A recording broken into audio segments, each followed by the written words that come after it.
यांचा फोन आला वाटतं. हॅलो, पोचला काय कामावर? होय होय, आता चालू गेट पशी. म्हणलं आतमध्ये जायच्या आधी तुला फोन करावा. नाश्ता केला ना तुम्ही? नाहीतर घाई झाली म्हणून कालच्या सारखं उपाशीच जाल कंपनीत. दुपारचे 12:30 वाजतात मग जेवायला. होय ग, खाल्लंय मी. किती काळजी करशील? काळजी नको करू तर काय करू? तब्येत किती खराब झाली तुमची. मी तर म्हणते येताना आता 4 दिवस सुट्टी काढूनच या. एक तर तिथं तुम्ही एकटे राहता, त्यात ते खानावळीचं जेवण, ते काय अंगी लागत नाही तुमच्या. मग काळजी नाही तर काय वाटणार? अगं मी घेतो माझी काळजी, आणि तुझ्यासारखी बायको असल्यावर मला काय गरज आहे काळजी घ्यायची? हा बरं, तुझं काय चाललंय? काय करतीस? माझं काय बाई, घरातली कामं पटपट आवरायची आणि जायचं कामाला. आज सावित्र्या काकीच्याच मळ्यात जायचंय. अगं तुला काय गरज आहे काम करायची? हा इतकी दगदग कशासाठी करती? कधीतरी घरी थांबून आराम करत जा. हा मला नाही आवडत बाई घरी, म्हणून जाते रानात, करते 4 कामं. तुमच्या एकट्यावर तरी किती लोड द्यायचा? घरातलं रानातलं आलं गेलं सगळं एकट्यानेच बघायचं म्हटलं तर तुमचा पगार किती पुरणार? कुठं कुठं बघणार तुम्ही? म्हणून करते मी मदत. मला नाही आवडत घरी बसायला. इथं तिथं बसून इथल्या तिथल्या गप्पा करण्यापेक्षा जाते आपलं रानात, तेच आवडतं मला. आणि आपल्याला दिवाळीत घराचं काम पण करायचंय ना. बरं बाई, तुला आवडेल ती कर, पण कामाच्या राड्यात मला विसरू नको म्हणजे झालं. नाहीतर तुझी कधी आठवण आली म्हणून तुला फोन केला तर फोन पण उचलत नाही. बरं ऐक ना, मी येताना तुझ्यासाठी एक साडी घेऊन येतो, आपल्या लग्नाच्या वाढदिवसाची भेट म्हणून. काही गरज नाहीये, उगीच खर्च करू नका. मी तर म्हणते तुम्हीच लवकर या. किती वाट बघायची हो तुमची? आठवण येते का नाही माझी? मी तर म्हणते परवाच या. बरं बरं, तू म्हणते तर येतो परवा दिवशी. अर्चना, चल गा. आले आले, तुम्ही व्हा पुढं, मी येते. ऐका ना, काकी आल्यात, मी ठेवते फोन. हा, आणि हो, मी सांगितलेलं लक्षात असू द्या. काळजी घ्या तुमची. बरं, ठेवते. ठेव ठेव.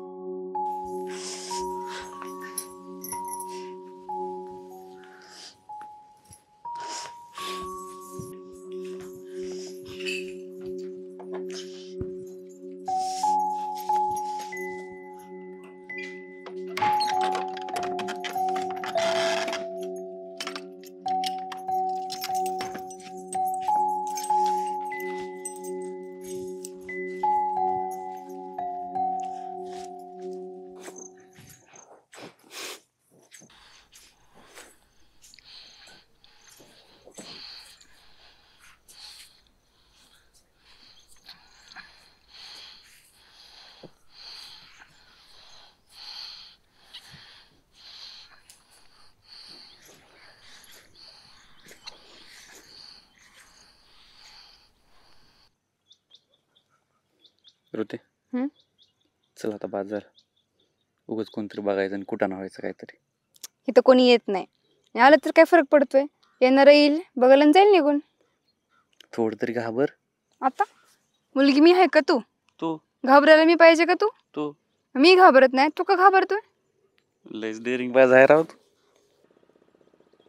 कोण आहे तिकडे? ऋते, तू? उठ.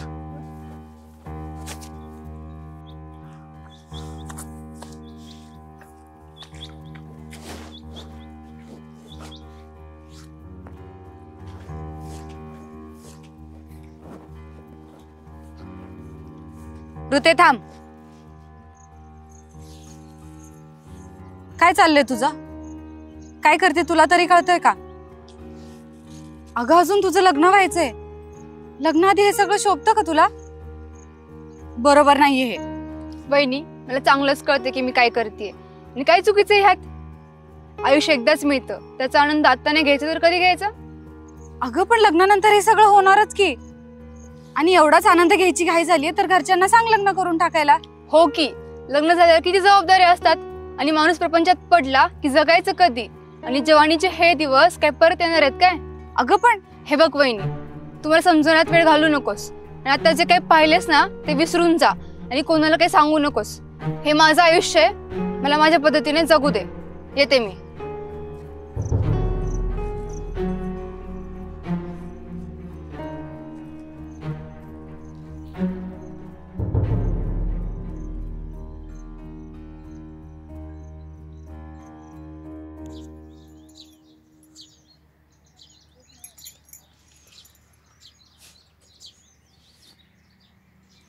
अगं अजून तुझं लग्न व्हायचंय.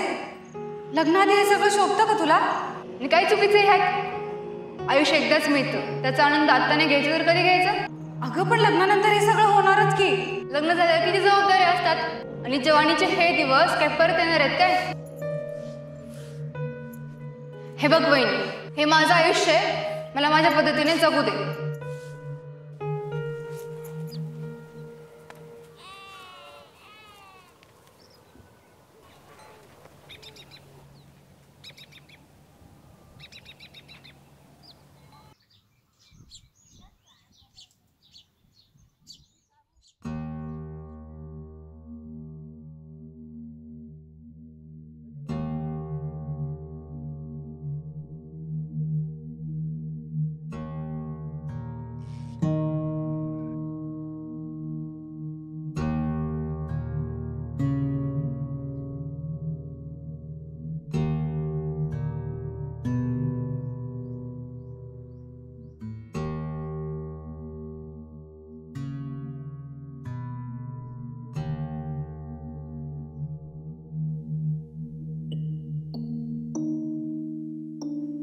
सकाळी ऋतुजासोबत फिरणारा तो अक्षा संध्याकाळी वेगळ्याच पोरीसोबत दिसला.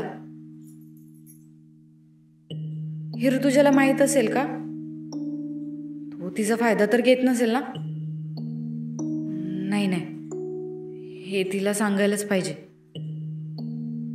किमान त्यामुळे जरी तिचं डोळं उघडलं तर एका मुलीचं आयुष्य वाया जाण्यापासून वाचेल.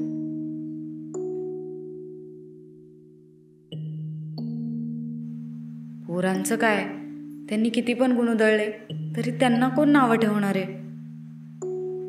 पोरीच्या जातीचं मन एकदा तुटलं की तुटलं, आणि त्यातूनही गाव कुणालाच बोलायची सोय नाही आणि सांगायचं तर प्रश्नच नाही. एका पोरीचं आयुष्य बर्बाद व्हायला नको.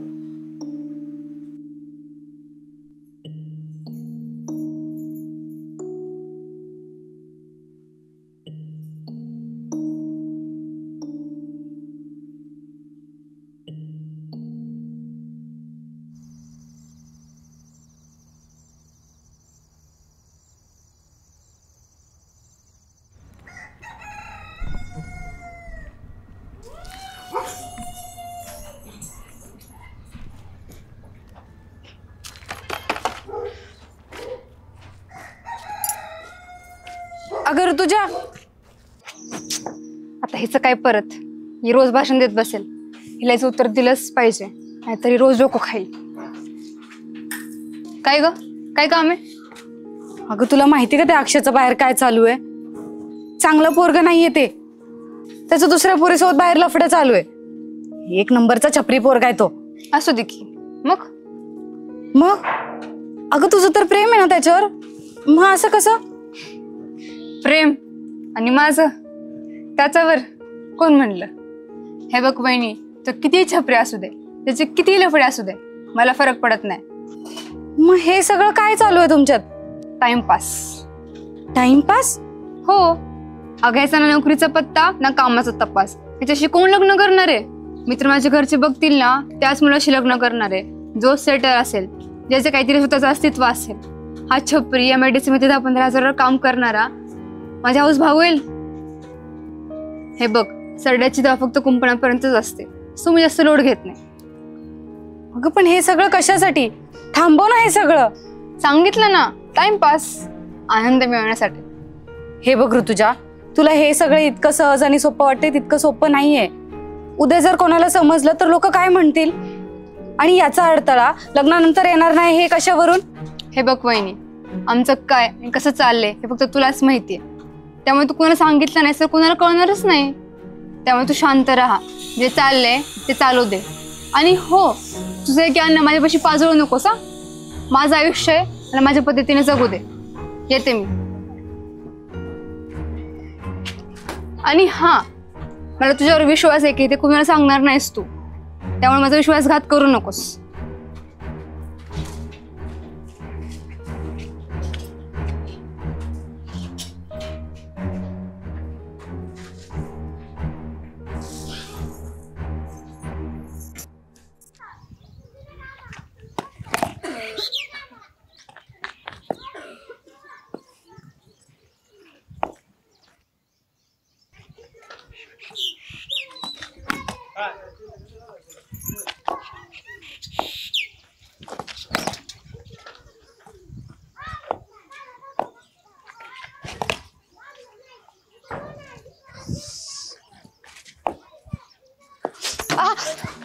ऐक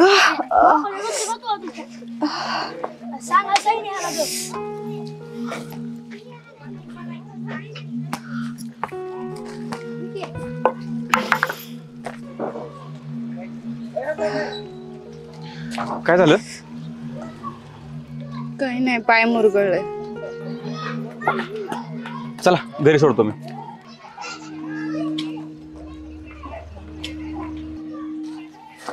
अहो चला, कसला विचार करताय?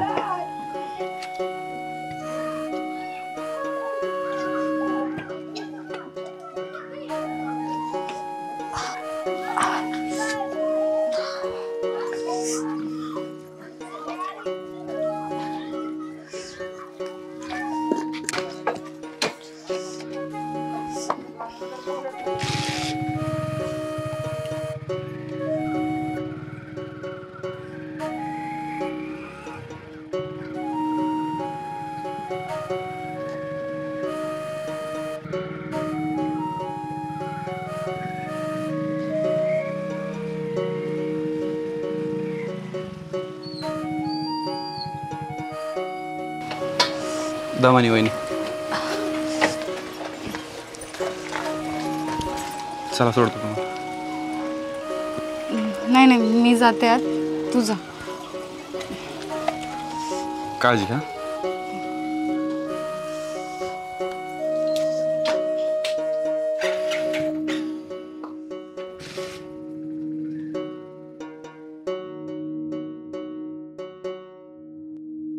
त्या अक्षयला मी काय समजत होते, आणि तो तर चांगला निघाला. तिथे इतकी मुलं होती, पण मी पडल्यावर माझ्या मदतीला तोच धावून आला. त्या दिवशी तो एका मुलीसोबत होता, पण मला बघितल्यावर लगेच निघून गेला.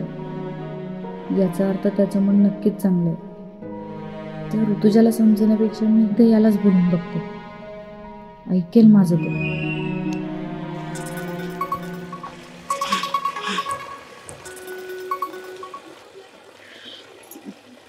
हॅलो, काय करते? ऐका ना, मी करते तुम्हाला फोन. ठीक आहे ना तू? हो हो, मी ठीक आहे. फोन कर मग. करते. तुम्ही तुमची काळजी घ्या. अगं घेतो माझी.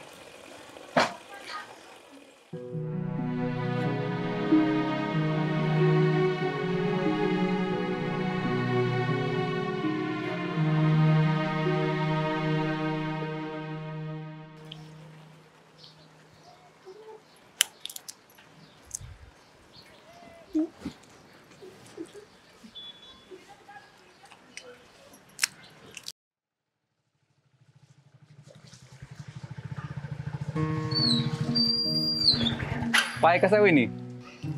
ठीक आहे. गेलते दवाखान्यात, दिलेत 3 दिवसाच्या गोळ्या. मुरगळा काढला का? हो, आताच, आणि इथंच बसले.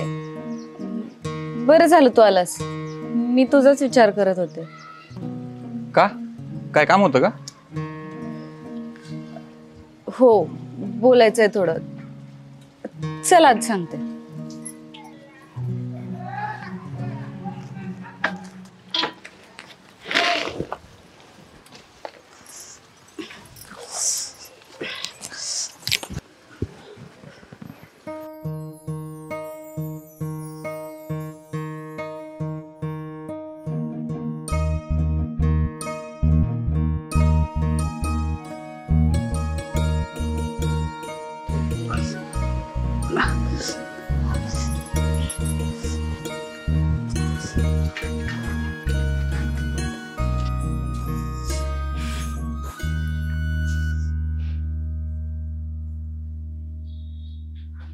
हे बघ अक्षय, मला तू चांगला मुलगा वाटतो, म्हणून तुला सांगतेय. तर तुझ्याच्या नादी नको लागू. ती मुलगी फक्त टाइमपास करतेय, तिचं तुझ्यावर प्रेम नाहीये. हे माहितीये मला. माहितीये तरी तू. अहो वहिनी, तीच मला फोन करून बोलून घेते, मग मी काय करू? मग तू नको जाऊ. मी का नको जाऊ? तिलाच ह्या गोष्टीचा काही प्रॉब्लेम नाहीये, तर मला कसा असेल? मी पण एक मुलगा आहे, तिला या गोष्टीचा आनंद पाहिजे, तसंच मला पण पाहिजेच की. अरे पण हे चुकीचं आहे. याने काय सिद्ध होणार आहे? आणि ते करून काय फायदा होणार आहे? हे बघा बहिणी, साध्य तर काहीच नाही होणार आहे. पण तिनं बोलले मी नाही गेलो, ती म्हणजे तसं नाही केलं तर उद्या पोरांच्यात माझी काय इज्जत राहील? पोरं मर मारतात ह्या गोष्टीसाठी. हे सगळं मला सहज मिळतंय तर मी हे का सोडू? मला पण ह्या गोष्टीचा आनंद पाहिजेच की. पण हे बाहेर कळलं तर लोक नावं ठेवतील की तुला. अहो वहिनी, ज्यांनाही सुख मिळतं ना त्यांनाही चुकीचं नाही वाटत, आणि ज्यांना मिळत नाही तेच लोक नावं ठेवणारे असतात. चला येतो मी.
तुला किती वेळा सांगितलंय तू कोणालाही घेऊन फिरायचं नाही म्हणून?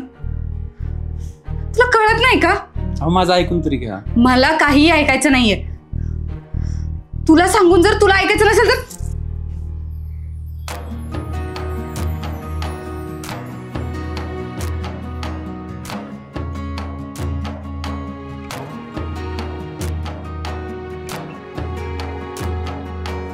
मी दुसऱ्याला गाडीवर घेऊन गेला तर मला त्याचा का राग येतोय? यापुढे तू कोणालाही गाडीवर घेऊन फिरायचं नाही. शेवटचं सांगतेय तुला.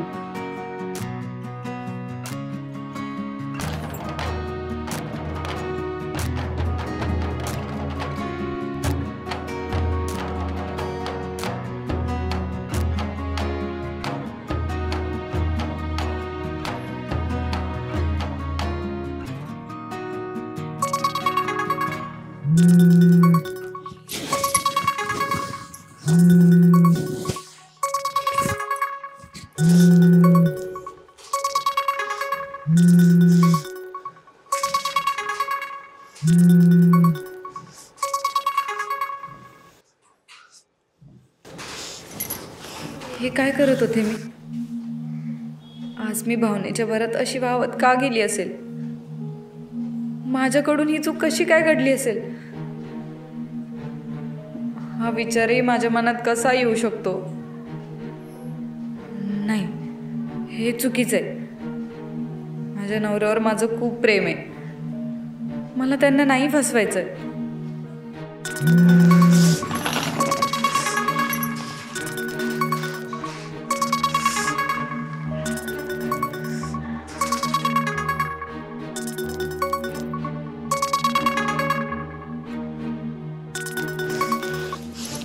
हॅलो, कुठे गेली होतीस? कुठे आहे तुम्ही? कधी येणार आहेत? लवकर या. का ग, काय झालं अचानक? मी नाही राहू शकत तुमच्याशिवाय. मला पण यायचंय तुमच्यासोबत मुंबईला. अगं हो, मी येणार आहे लवकरच. तुला काय झालं रडायला? काय झालंय का? अजून तरी काहीच नाही झालंय आणि मला आणखीन काही होऊ पण द्यायचं नाहीये. तुम्ही काहीही करा पण लवकरात लवकर या आणि मला इथून घेऊन चला. मला नाही राहायचं इथे. अगं पण का? कारण मला अजून कोणतीही चूक करायची नाहीये. अर्चना, काय झालंय मला सविस्तर सांग बरं. रडू नको अशी. अर्चना, हॅलो हॅलो अर्चना, ऐकते ना तू? Hello hello